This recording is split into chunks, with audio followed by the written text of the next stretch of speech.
ಪೂಜ್ಯ ಗುರುಗಳಾದ ವೀರೇಂದ್ರ ಹೆಗ್ಗಡೆಯವರು ಹಾಗೂ ಮಾತೃಶ್ರೀ ಡಾಕ್ಟರ್ ಹೇಮಾವತಿ ವೀರೇಂದ್ರ ಹೆಗ್ಗಡೆಯವರ ಕೃಪಾಶೀರ್ವಾದದೊಂದಿಗೆ ಶ್ರೀ ಕ್ಷೇತ್ರ ಧರ್ಮಸ್ಥಳ ಗ್ರಾಮಾಭಿವೃದ್ಧಿ ಯೋಜನೆ ಹಾಗೂ ಜನಜಾಗೃತಿ ಪ್ರಾದೇಶಿಕ ವಿಭಾಗ ಇವರ ಸಂಯುಕ್ತ ಆಶ್ರಯದಲ್ಲಿ ಮೂಡಿಗೆರೆ ಹಾಗೂ ಚಿಕ್ಕಮಗಳೂರು ತಾಲೂಕಿನ ಸ್ವಯಂ ಸೇವಕರಿಗೆ ಶೌರ್ಯ ಶ್ರೀ ಧರ್ಮಸ್ಥಳ ವಿಪತ್ತು ನಿರ್ವಹಣಾ ಕಾರ್ಯಕ್ರಮದಡಿಯಲ್ಲಿ ಸ್ವಯಂ ಸೇವಕರ ತರಬೇತಿ ಕಾರ್ಯಾಗಾರ ನಡೆಯಿತು. ತಹಶೀಲ್ದಾರ್ ರೇಷ್ಮಾ ಶೆಟ್ಟಿ ಅವರು ಜ್ಯೋತಿ ಬೆಳಗುವುದರ ಮೂಲಕ ಉದ್ಘಾಟಿಸಿ ಕಾರ್ಯಕ್ರಮಕ್ಕೆ ಚಾಲನೆ ನೀಡಿದರು.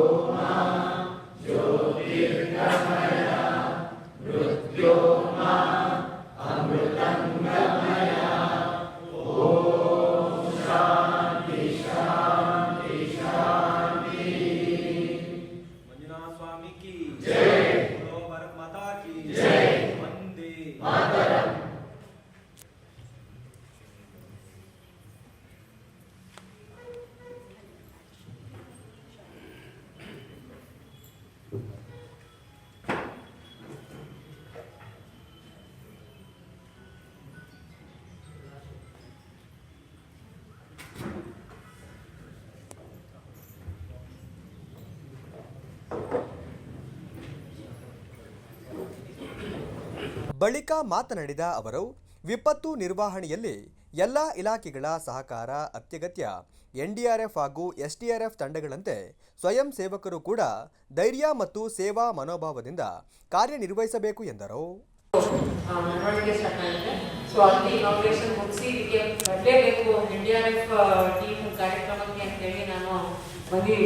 ಸೊ ಶಾರ್ಟ್ ಆಗಿ ಇದ್ರೂ ಬಂದಿದ್ದು ನನಗೆ ಬಹಳ ಖುಷಿ ಆಯಿತು. ಮತ್ತೆ ಹೆಚ್ಚಿನ ಇಲ್ಲಿ ಲೇಡೀಸ್ನೆಲ್ಲ ನೋಡಿ ಇದೊಂದು ಇಂಟ್ರೆಸ್ಟಿಗೆ ಬಹಳ ಖುಷಿ ಆಗ್ತಿದೆ. ಸೊ ಈಗ NDRF ರೂಲ್ಸ್ ಇರ್ಬೋದು, ಅವ್ರು ಯಾವ ರೀತಿ ಕೆಲಸ ಮಾಡ್ತಾರೆ ನಮ್ಮ ಜೊತೆ ಅದನ್ನೆಲ್ಲ ಹೇಳಕ್ಕೆ ಕಮಾಂಡರ್ಸ್ ಆಗಿದ್ದಾರೆ ಇಲ್ಲಿ. ಸೊ ಬಟ್ ನಾನೇನು ಹೇಳಕ್ಕೆ ಇಷ್ಟಪಡ್ತೀನಿ ಅಂದರೆ, ನೀವೆಲ್ಲ ಇಲ್ಲಿ ವಾಲಂಟಿಯರ್ಸ್ ಆಗಿ ಬಂದು ನಾವು ಕೆಲಾಮಿಟಿ ಟೈಮ್ನಲ್ಲಿ ಕೆಲಸ ಮಾಡಬೇಕು ಅಂತ ಅನ್ಕೊಳ್ತೀರಾ.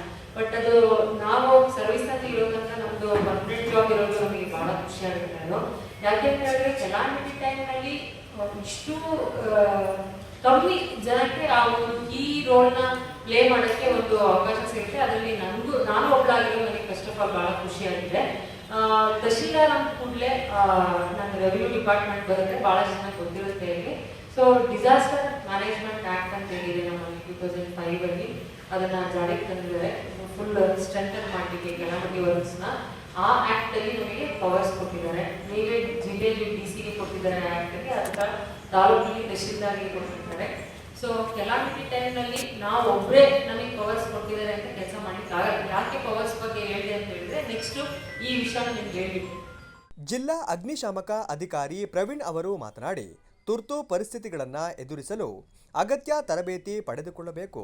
ಮುಂದಿನ ದಿನಗಳಲ್ಲಿಯೂ ಅಗತ್ಯ ತರಬೇತಿ ಮತ್ತು ಮಾರ್ಗದರ್ಶನ ನೀಡಲಾಗುವುದು ಎಂದರು. ಧರ್ಮಸ್ಥಳದ ಶೌರ್ಯ ವಿಪತ್ತು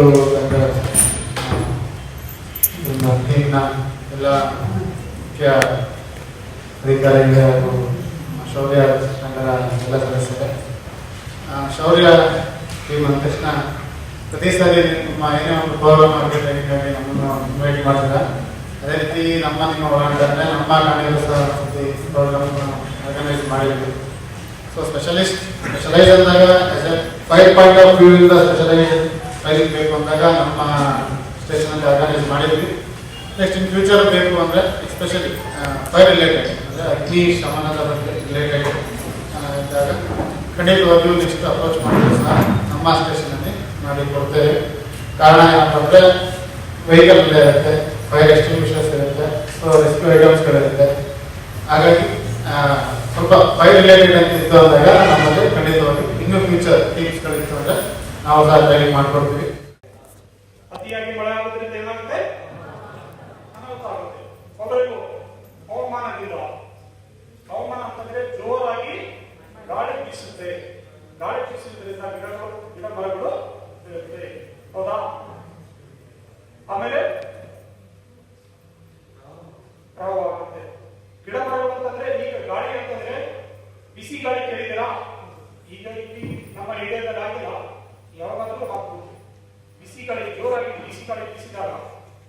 ಮನುಷ್ಯರಿಗೆ ಬಹಳ ತೊಂದರೆ ಆಗುತ್ತೆ, ಪ್ರಾಣಿಗಳಿಗೆ ಬಹಳ ಹಾನಿ ಆಗುತ್ತೆ.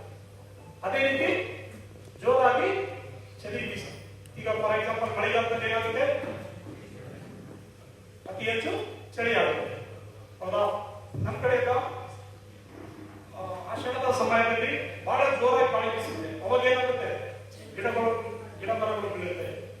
ಬಿದ್ದಂತ ಸಂದರ್ಭದಲ್ಲಿ ವಿದ್ಯುತ್ತಿನ ಸಮಸ್ಯೆ ಆಗುತ್ತೆ ಇವು. ಸೊ ಇವೆಲ್ಲ ಏನು ನೈಸರ್ಗಿಕ ವಿಪತ್ತು. ನೈಸರ್ಗಿಕ ವಿಪತ್ತದಲ್ಲಿ ನೀರು ಮತ್ತು ಹವಾಮಾನ ಒಂದು, ಇನ್ನೊಂದು ಭೂವೈಜ್ಞಾನಿಕ. ಭೂವೈಜ್ಞಾನಿಕ ಅಂತಂದ್ರೆ ಈಗ ಹೇಳಿದ್ವಿ ಏನು, ಭೂಕಂಪ.